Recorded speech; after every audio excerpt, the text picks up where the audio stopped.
Hello and welcome to Let's Build DROD RPG. I've recently finished playing the user-made hold The Test of Mind, so I thought that next some of my viewers might like to have a look at the process of building puzzles for this game. I'm not going to try to build a whole hold on camera, as that would take much too long.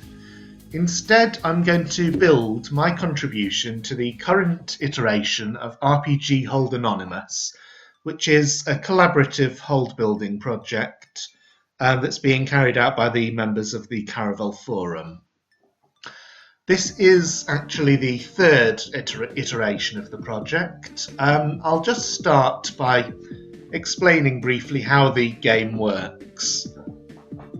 So for each of the holds, there's one person who is organising it, in this case HyperMe, and we build the levels in sequence. So for each level, HyperMe will start by creating the level layout and ask on the forum who wants to take part, and assign each of them usually 2 rooms.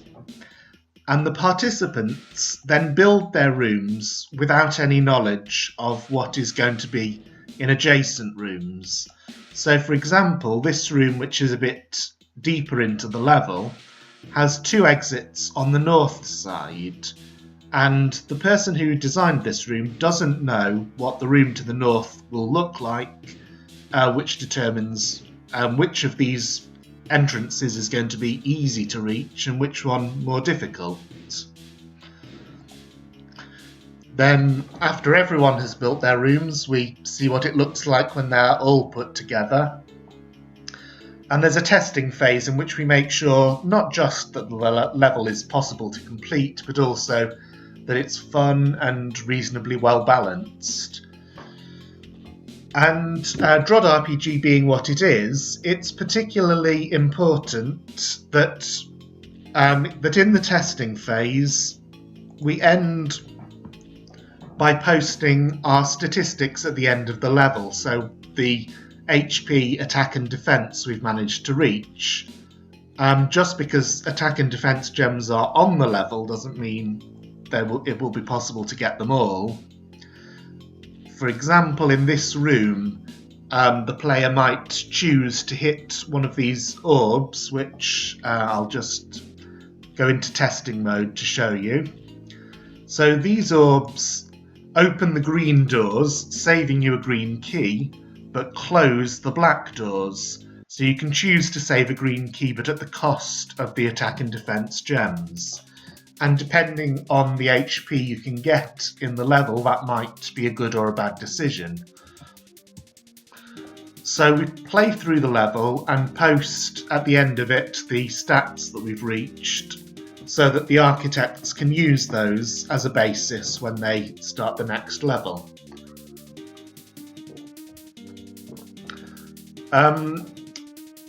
The first 4 levels of this hold were built during my hiatus from the forum, but I did take part in level 5. This is one of my rooms.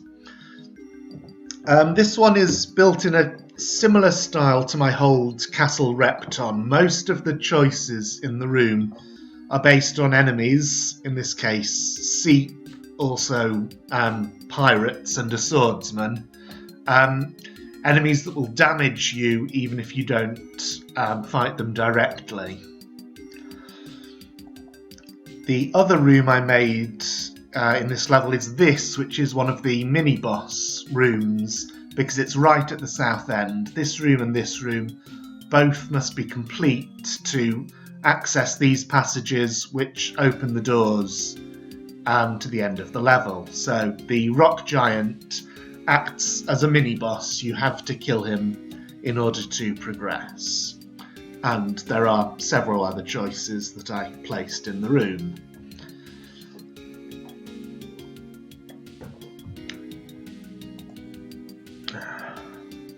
We're now on level 6, and this is going to be quite a difficult challenge. Maybe it would have been better if I'd started this video series with level 1, but I Not only was I not around, I didn't have the idea of doing this video series until recently, and level 6 is the level that we have happened to be on. I've been assigned room pair number 7.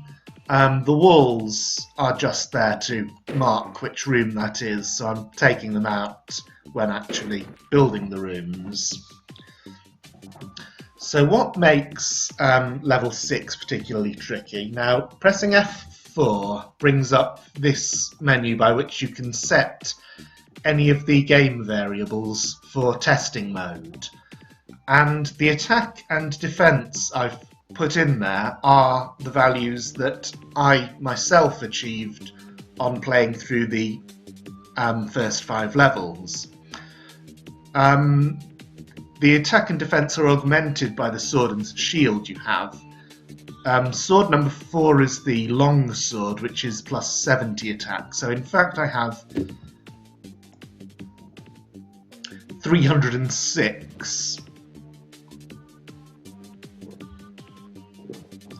So what makes this difficult this far into the game is that the stats can vary quite a lot depending on how well the player has optimized on previous levels, and also on whether they've taken an attack or a defense path. So for example, I might decide that forcing the player to fight a Seep is an interesting choice. The Seep does 130 damage to me at this point, so I might decide, okay, that's a reasonably good low damage monster. But as you will remember if you've watched my Test of Mind videos, Seep can be one-shotted when you have only 330 attack, which is not very far off. So the player could easily reach my room, having already gained more attack from previous rooms, and the Seep would not be any danger to them at all. So I have to bear in mind that the rooms need to be appropriate for players entering them with a variety of possible statistics. And one thing that's an extra factor in this is that Hyper.me has decided and warned us all in advance that the hook and the night shield, which are the next tier up, are going to be available on the level, not for free, but it will be possible. The player will have the choice to do things in various different orders. So they might be able to get these early, particularly if they come into the level with keys. Each of these is a plus 120 weapon and armour. It shows as plus 50 because it's obviously 50 more than what I'm carrying. So the player might have 356 attack already by the time they enter my rooms. So the upshot of all this is that I really cannot use Seep, Water Skippers or Ormklitch, which are close to being the top tier of default monsters. There are some that are even harder to kill, such as adders, serpents, the Slayer, Rock Giant, and Pirate. So a good thing to do when you're building RPG holds is to decide on some monsters, place them in the room, and then use testing mode to get an idea of how much damage they each do. So I call up the damage calculator, and it tells me that when I enter the room, I cannot hurt the Serpent or Slayer at all. The Adder does 9,000 damage, which is... it's unlikely that the player will ever have 9,000 HP until the end game. So I have to expect that if I place an Adder, the player will choose not to fight them. The Rock Giant does 750, which is kind of medium damage for the late game. It's not uncommon for the player to be carrying around thousands of HP, and the multiplier is ×4, so a large potion replenishes 800. And the pirate is already a low damage enemy, only 180. Now let's see what difference it makes if I pick up the Hook and Knight Shield. It's now possible to kill the Serpent and Slayer, but they do so much damage that it's not realistic. The Adder can be killed, and again I have to remember that the player might pick up gems as well as the weapon. So the Adder could realistically be killed during the level. Rock Giant still does medium damage, Pirate still does low damage. Neither of them is one-shottable.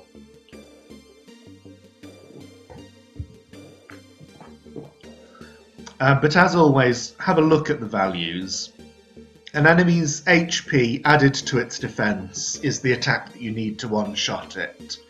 So for pirates, that's 390, which is 34 more than I have, so it would take 9 attack gems.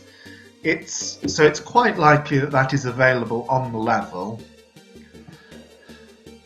but also that it won't be necessarily easy to get that many gems. So a pirate is definitely something I can still use, but I might want to augment them either by forcing the player to step on the pirate's sword, or, of course, by using brains. Let's just have another look at how our various monsters are with a brain in the room. The Rock Giant now does 2,000. He does more than 2,000 even with the Hook and Knight Shield, so it's quite tricky to keep all this in one's mind at once, unfortunately. So that, going back and looking again at the damage calculator is something I will probably be doing several times in this video. One thing I've not mentioned yet is that HyperMe has generously provided a set of custom monsters for us to use.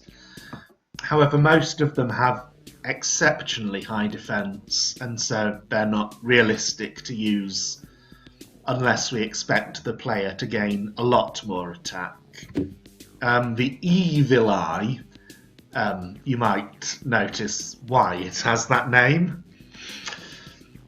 The Evil Eye does 500 damage, which is reasonable. I'm standing behind it and it has the eye property. So when I stand in front of it, over 1,000. And that's not impossible for the player to have at any one point. So that's definitely a monster that I can use. Okay. So let's think now about how we're actually going to build some puzzles.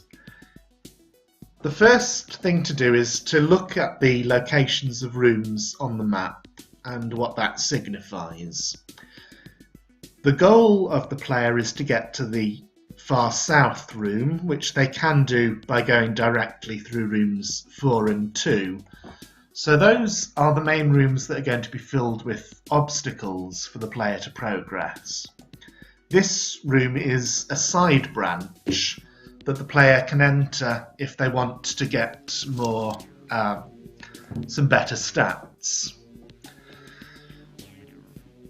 So I'm going to think of this road to this entrance, the lower road, as a kind of more or less straight path. That doesn't look so good.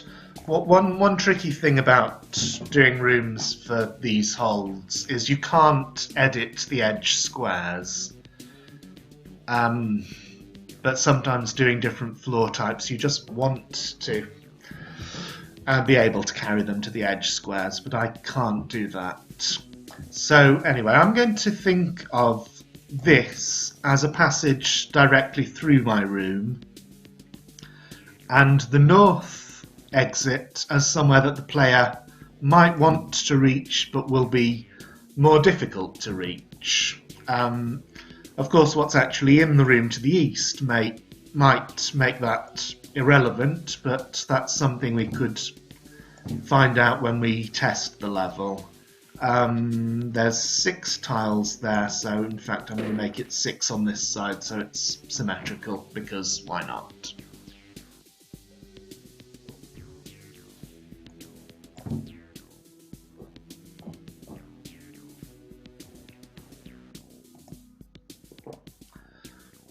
So I'm going to give the player a choice of ways to enter this room.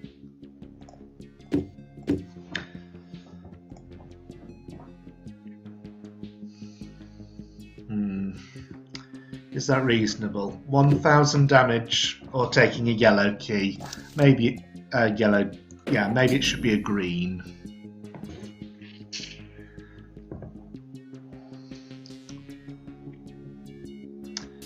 And of course, for that to work, there has to be some advantage to coming in here. So I'm going to place some little sub-rooms.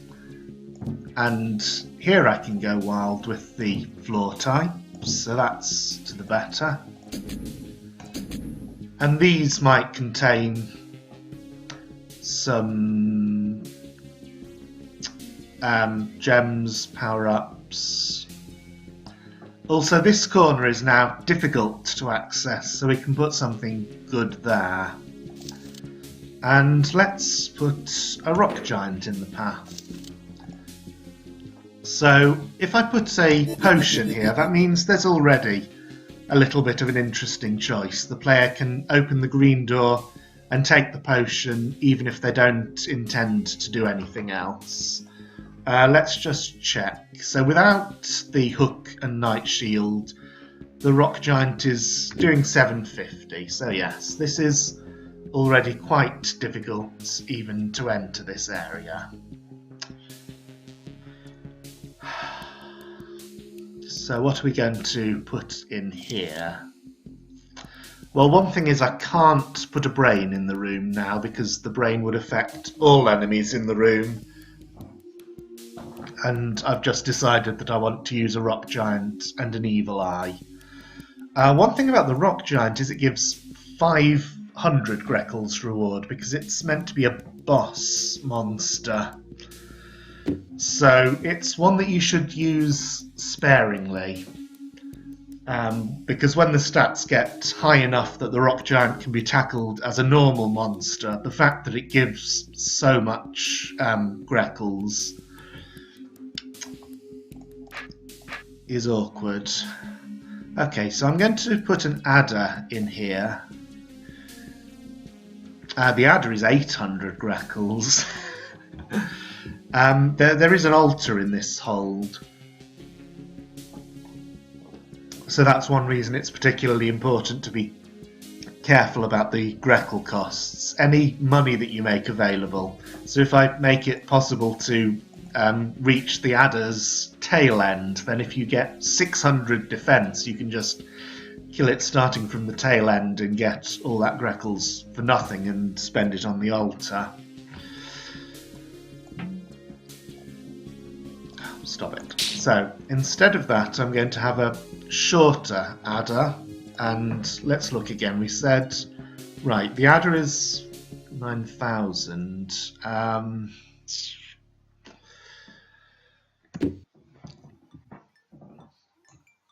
No, I won't use an adder. I'll use another rock giant, even though I said we should be careful with them.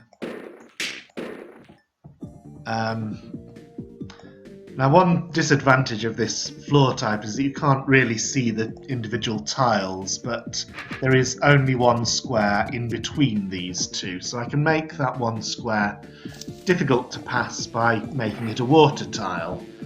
And that is already quite interesting because the player might come here holding a grappling hook, which is available in the hold by rather circuitous means. So I can put a +4 attack gem there, and now that's difficult to reach.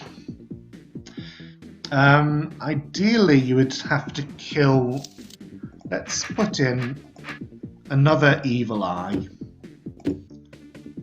So now you have to kill either this evil eye or this rock giant, but there's no advantage to killing this one as well, so I should put a second... Well, not exactly second anymore. Yet another rock giant here, so you can kill this one and this one, or this one and the evil eye. To make there be an advantage to killing this one on its own, I'll put some defense there, but with an... not an evil eye, with a pirate placed with its sword over the defense. So now this one is 750 and 180, so that's 1000 damage to get a ×4 defense.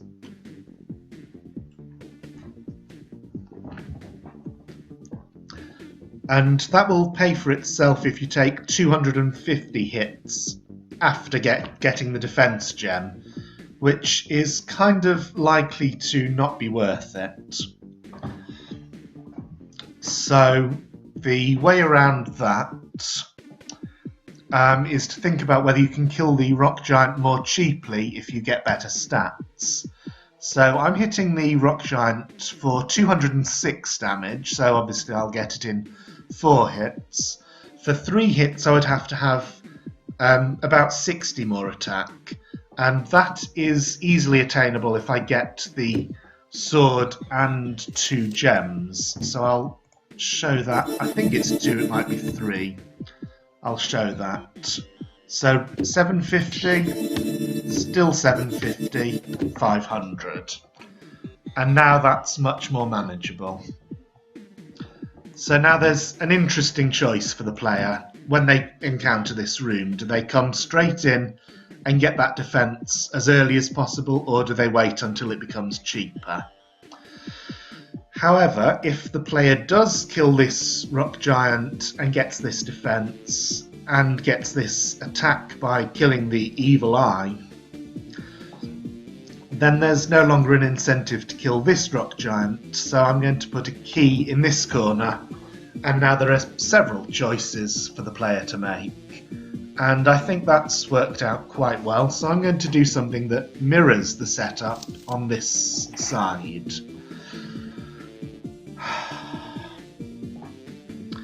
I don't want to do exactly the same, because then maybe there might be too many rock giants. So let me think about what else I can use. The Slayer.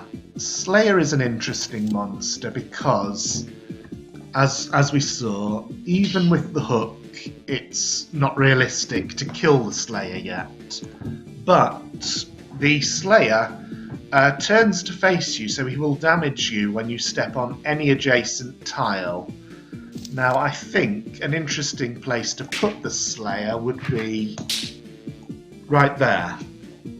So now you have to step on these tiles or these tiles. No, you don't, because you can just go around them. So how do we counter that? Well, you can avoid those tiles with some doors. So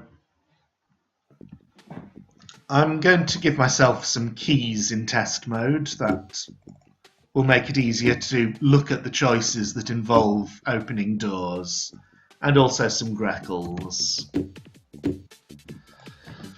So suppose that we come in here, we open this door, we now can step there and immediately take 310 damage. I should also have increased my HP. 5,000 is plenty. So we can take 4 lots of 300, which is 1,200 damage for a defense gem. That was even more costly than the other one. Why would we do that when there's a Greckle gate right here? 40 Greckles is really nothing at this stage, so we can get that for only 600 damage.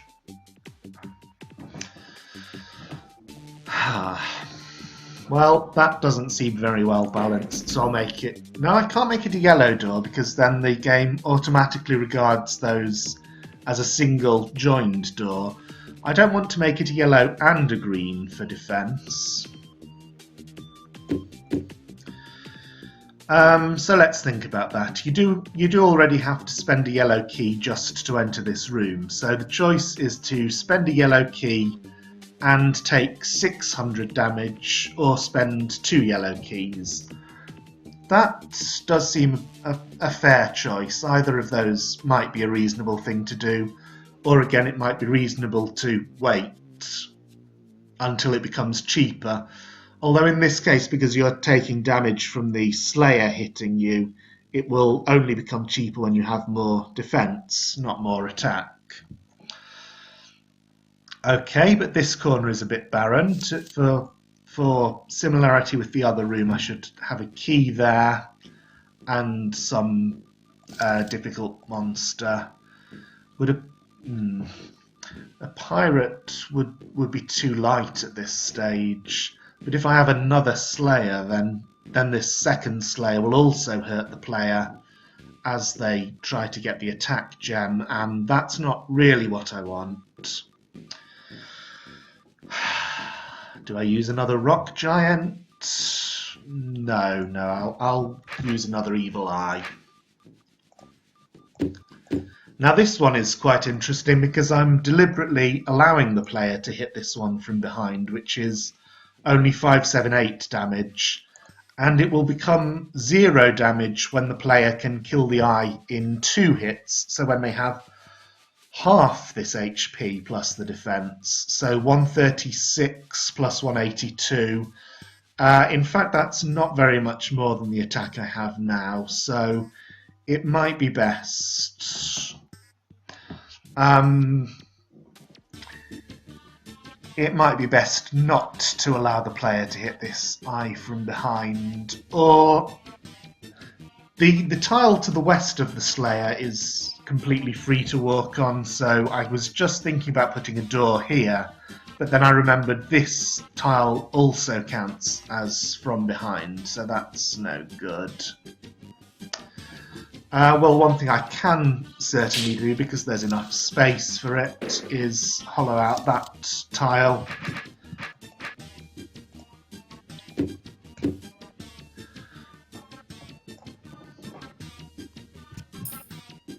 And now 578 damage. That's quite a lot for a yellow key, but you can reduce the damage by gaining defense, and if you gain sufficient attack you can try to kill the eye for the Greckles, which is only 84 Greckles, which seems hilariously small compared to the other monsters on the level, but that seems an okay decision. So we've now got 2 quite interesting little sub-rooms. For this top passage here, I was thinking that this is also... I don't want to use any more rock giants, and also a rock giant is 2 by 2, this is 3 wide, so another Slayer might be a more interesting choice. Let's put one down. I'm just going to refill my water.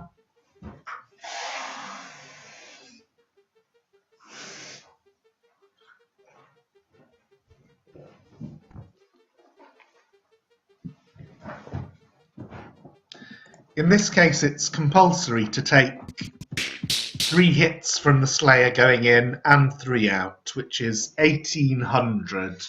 So we would want the reward to be quite something. So I might put 3 gems there, or 2 gems and a green key, because I haven't put a green key down on the level in the room yet, and that does make 1 more available.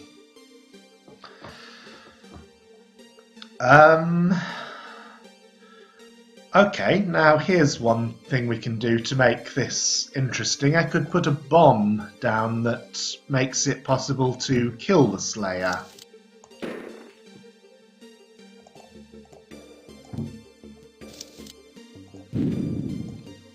You can only kill the bomb if you can get to the fuse end. And because the reward is so high, I could actually put it on a blue door. From what I remember of this hold, it is possible to get more blue keys than are strictly needed for progression. Let's just check that this works. That does indeed kill the Slayer.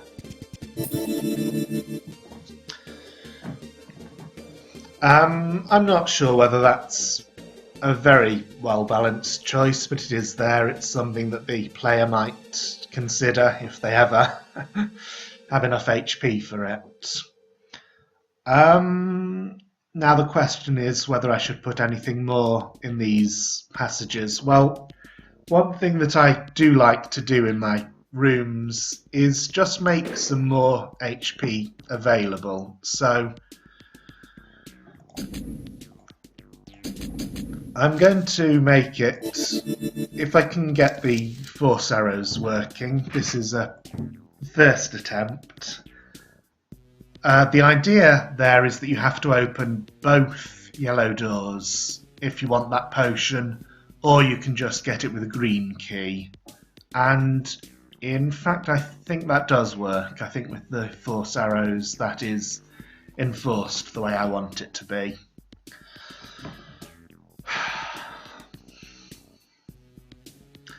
Okay, I think this room is done, and I don't know how long I've taken so far, so I'm going to cut this here and maybe try making the other room on a separate video. Thank you for watching.